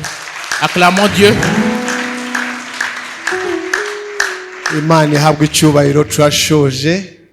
Que Dieu soit loué, que Dieu soit glorifié. Nous finissons. Pastor David, thank you very much. Merci beaucoup, Pasteur David. Urakoze cyane kuduhesha umugisha. Merci beaucoup de nous bénir. Imana yakunyuzemo uvugana natwe. Dieu a passé par toi pour nous parler. kandi yavuze iriyongera iravuga. Dieu a parlé à travers toi. Imana ikuduhera umugisha. Que Dieu te bénisse, Wowe n'umuryango wawe. toi et ta famille. Namwe mwese Imana ibahe umugisha. Vous aussi, que Dieu vous bénisse. Abaje mu iteraniro. Ceux qui étaient venus dans ce culte, Imana ibagirire neza. et que Dieu vous fasse du bien. Imana ihindure amateka Et yacu. que Dieu change vos vies. Reka mbasabe duhaguruke ku maguru yacu. Lèvons-nous. Twibutsa abapapa. En rappelant au papa, Turashaka ko twahurira hariya mu busitani hariya. nous allons nous rencontrer dans le Buri jardin. mupapa wese wa KBC. Chaque père ici à KBC, Imana ibahe umugisha cyane. que Dieu vous bénisse. Reka mbasabe tuzamure Nous amaboko allons yacu mu lever izina rya Yesu. nos bras au nom de Jésus. Uwiteka nyiringabo. Seigneur, Imana ihoraho. Dieu éternel, Imana ishobora byose. Dieu puissant, Imana ivuga ndetse ikiyongera ukavugwa kabiri. le Dieu qui parle et qui continue à proclamer sa parole. Turagushima Imana ya Aburahamu. Nous te remercions, Dieu d'Abraham. Turagushima Imana ya Isaka. Nous te remercions, Dieu d'Isaac. Turagushima Imana ya Isirayeli. Nous te remercions, Dieu d'Israël. Twongeye kugushima Imana y'umubyeyi wacu uri ku Nous musozi. te remercions, Dieu de notre Père qui est sur la Izina montagne. ryawe ryubahwe. Que ton nom soit Izina sanctifié. ryawe rishyirwe Que hejuru. ton nom soit élevé. Uhabwe icyubahiro mwami. Sois glorifié. Urakomeye. Oh, tu es puissant. Uri muzima. Tu es en vie. vivant. Turanezerewe mwami uyu Nous munsi. sommes heureux en ce jour, Nk'abana bawe.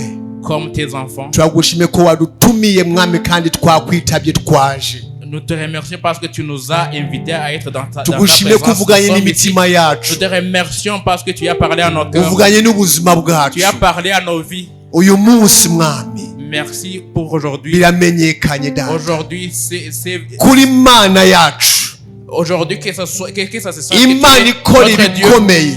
le Dieu qui fait Imana des œuvres puissantes, ivuga ndetse ugasoza n'icyo wavuze. le Dieu qui parle et qui proclame sa parole. Turagushimye Nous te remercions kubw'ubutware n'imbaraga n'ubushobozi waduhaye. pour l'autorité que tu nous as donnée Uyu munsi wa none pour aujourd'hui. tuhisemo Nous kugenderera kugenda mu butware n'ubushobozi n'imbaraga choisissons waduhaye data. d'aller dans ton autorité que tu nous as donnée Kubera yuko parce que watuvuzeho.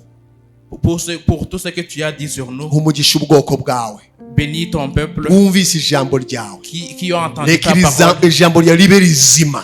Que cette parole soit vivante en eux. Rikore mu buzima bwacu Que data. cette parole marche. Rikore mu Que itorero cette parole ryawe. devienne leur vie. Mu miryango Que yacu. cette parole se Reka mwami manifeste uturemere dans nos amashimwe. familles. Tukwamamaze. Crée pour nous des Tuvuge actions de ishimwe grâce pour pouvoir mwami. proclamer, Ishimwe pour pouvoir ryawe. proclamer Urakoze ton Yesu. salut. Umugisha ubwoko bwawe. Merci Jésus. Umugisha abana bawe. Bénis ton peuple. Basohoka data binje baho umugisha. Comme ils vont partir, Mwami baho umugisha mu mirimo y'amaboko yabo. bénis-leur dans les œuvres de leurs mains. Ubarinde mwami ikibi n'igisa nacyo. Protège-leur contre toute mal. Nta ntwaro yacuriye ku barwanyi izabanesha. Aucune arme forgée Kuko contre eux ne bafite va ubutware prévaloir. mw'Imana mu izina rya Yesu. Bafite ubutware. Ils ont l'autorité. Ndabasengeye umugisha wa Abrahamu, wa Isaka, J'ai pris pour wa la Isirayeli. bénédiction d'Abraham, Bagende mu d'Israël, butware, qu'ils vont dans cette bagende mu autorité, bushobozi, qu'ils vont dans aho cette grâce, bazakandagira hose bahatware. là où ils Ibyo vont mettre bakora leur byose binyuremwo pied, l'endroit va devenir pour eux tout ce qu'ils vont faire mu izina rya Yesu Kristo. au nom de Jésus-Christ de Nazareth. Tugushimiye ababyeyi bacu bari ku musozi. Nous te remercions pour nos parents qui Mana sont sur la ishobora montagne byose. dans la prière. Uko Seigneur, bamanika amaboko mwami reka tuneshe mu izina rya Yesu. comme ils vont soulever les Uko bamanika reka mwami tuneshe mwama mu byacu hano mu izina rya Yesu nous allons Kristo. vaincre au nom de Jésus. Mana reka tuneshe uko bamanika amaboko Comme ils yabo. vont Natwe lever leurs mwami bras, nous allons turabasengeye vaincre. mu izina rya Yesu. Prions pour eux. Ubakomeze mwami ubahe imbaraga. Ukomeze amaboko ukomeze mwami amavi yabo data. Soutiens-leur. Oh mu izina rya Yesu Kristo Nazareti. Au nom de Jésus. Reka mwami uko bamanika amaboko itorero rineshe mu izina rya Yesu. Imbaraga zimanuke mu itorero mwami. Imbaraga zimanuke mu miryango yacu. Imbaraga zimanuke mu bana bawe iteka nyiringabo. Au nom de Jésus-Christ. Urakoze. Merci. Urakoze mwami. Merci Seigneur. Ubagirire neza. Fais-leur du bien. ukomeze ubagure mwami, Continue de les ubayishurire data élargir. mwami, Continue de leur donner des bakubone révélations witeka nyiringabo. pour qu'ils continuent de te voir. Urakoze Yesu, Merci Jésus. urakoze mwami. Merci Jésus. Dusenge n'imiryango yabo data basize, Nous prions pour les familles qu'ils ont laissées. ubane nayo mwami, Continue d'être avec leur famille. ubagendere munsi ku wundi, Continue d'être avec eux chaque jour. ubahe impano ya buri munsi mwami, Donne-leur la manne de chaque jour. n'uburinzi bwawe witeka nyiringabo. Et ta protection, Seigneur. Urakoze mwami, Merci. iki cyumweru cyose turakikweretse, Nous te montrons cette semaine. ni icyumweru cyacu cy'ubutsinzi, C'est la semaine de notre ni victoire. icyumweru cyacu cyo kukubona mwami C'est w'abantu, la semaine pour te voir tugendera mu butware waduhaye data mwami, en marchant dans ton autorité. tunesha mwamana, tukandagira tunesha mu izina rya Yesu Kristo Nazareti imisozi yose mwami turi imbere, kubw'ubutware n'ubushobozi dufite, Parce que l'autorité et le pouvoir nous a été donné. icyubahiro ni icyawe, Que gloire soit gukomera tienne. n'ukwawe mu izina rya Yesu Kristo Nazareti. Au nom de Jésus-Christ. Amen, amen. Hallelujah, Amen. Amen. hallelujah. Amen. Musakuze hallelujah. Criez Alléluia. Hallelujah. Criez Alléluia. Hallelujah. Amen. Imana ibahe umugisha cyane. Que Dieu vous bénisse abondamment. Turashoje. Nous terminons. Musuzanye, turabakunda cyane. Saluez-vous les uns les autres, nous vous aimons beaucoup. Mugende mu rukundo rwa Kristo.